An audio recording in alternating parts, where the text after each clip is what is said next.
military alliance. It is a conversation shop where the four powers bring their concerns together and they see if they can find some help from one of the other three to achieve their goals. It's a friendship forum which can possibly lead to an alliance.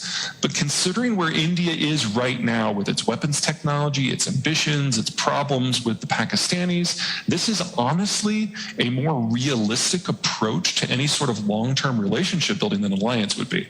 Because a real alliance, a direct alliance between Washington and India would mean that you'd have American troops in Kashmir. Do you want that? Because we don't.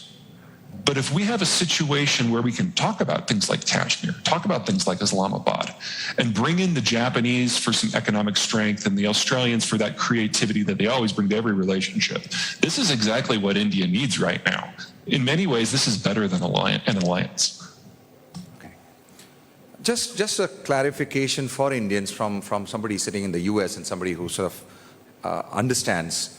And I'm in the context of what happened last year, not last year, a few months back. US had blocked supplies of the vaccine, raw materials for some time. That's something that did not go very well with the public at large here. Anywhere.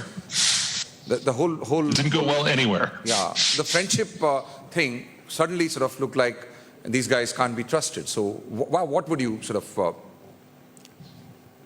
America First is not simply the slogan of Donald Trump. It is the functional foreign policy of Joe Biden. And I really don't expect that to change in the next couple of presidents. The United States, like India, will always look out for its own interests first. And then if it is capable, it will look to its friends and allies for either assistance or to give assistance. That's just how foreign affairs work.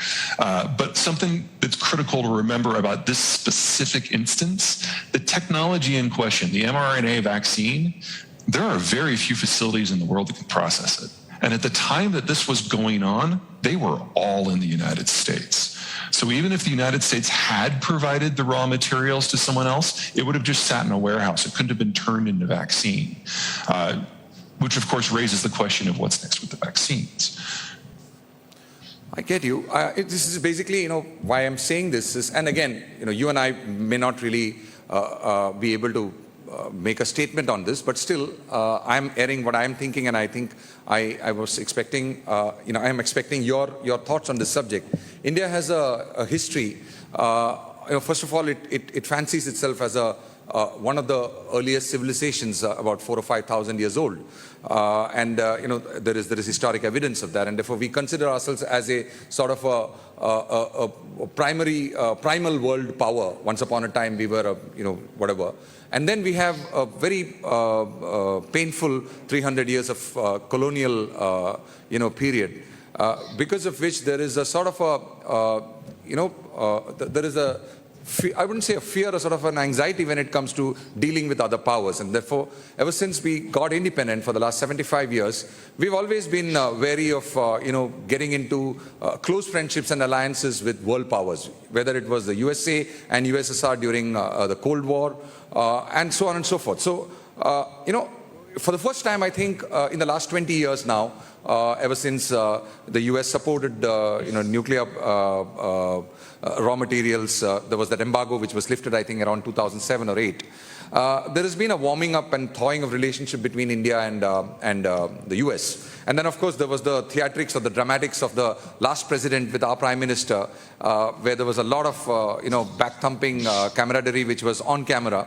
All that leads us to believe that, things are getting better. And then suddenly this kind of a thing happens, and then you sort of, the antenna goes up that, we should really not trust these guys. That's all. Sure. No, I totally get it. Let me do the same thing for Indians that I do for Americans. Let me give you some perspective. The reason that India did so poorly during the colonial period was that the British were industrialized and India was not. For 300 years, the British literally brought a gun to a knife fight. So of course it turned out the way that it did.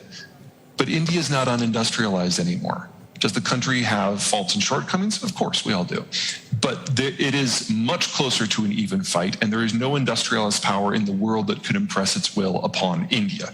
India is here for good. That is not going to change. And the sooner that Indians kind of metabolize that fact and get the confidence that comes from it, from reality, I think the better off you'll be.